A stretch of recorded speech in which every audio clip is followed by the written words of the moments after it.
ओम शांति।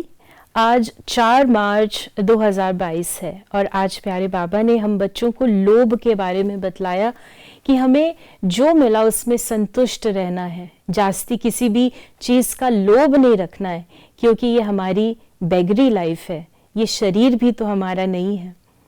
आज बाबा ने हम बच्चों को वरदान दिया। बाबा ने कहा, चारों ही सब्जेक्ट को अपने स्वरूप में लाने वाले विश्व कल्याणकारी भव।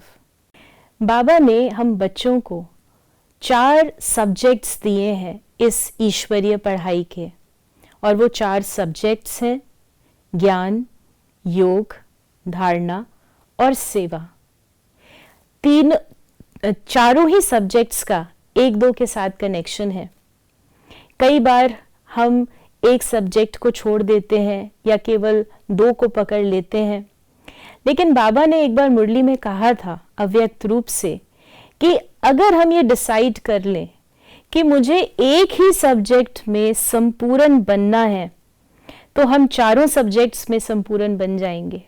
अगर हम यही डिसाइड कर लें कि मुझे सच्चा सेवाधारी बनना है, तो सच्चा सेवाधारी केवल एक्शन नहीं करेगा, लेकिन सच्चा सेवाधारी क्या है उसकी इतनी गूढ़ परिभाषा है कि वो हमें सच्चा योगी, सच्चा ज्ञानी, सच्चा धारणा मूर्त बना देगा।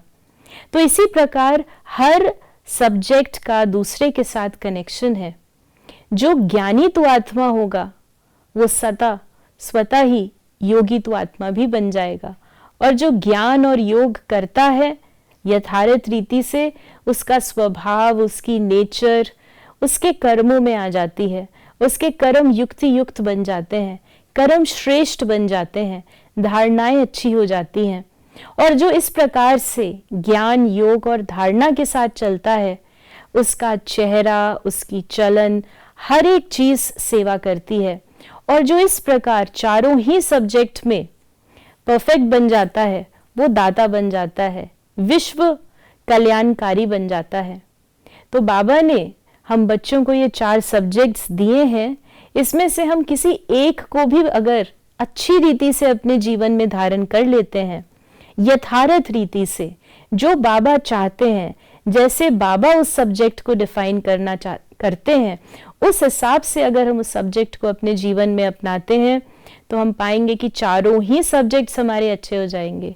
जो ठीक योग करेगा उसको ये पता है कि मुझे अपनी मुरली मिस नहीं करनी, मुझे ज्ञान पर भी अटेंशन देना है। और जो ज्ञान सुनेगा, योग करेगा, अगर उसके कर्मों में क्रोध है, उसके कर्म ठीक नहीं है, उसे स्वाभाविक ही अपने ऊपर अटेंशन जाएगा कि ये कर्म ठीक नहीं है, उसकी धारणाएं अच्छी हो जाएंगी। और जिसका ज्ञान, योग और धारणा अच्छी है, वो धारणा युक्त होकर सेवा पर सदा उपस्थित रहेगा। ओम शांति।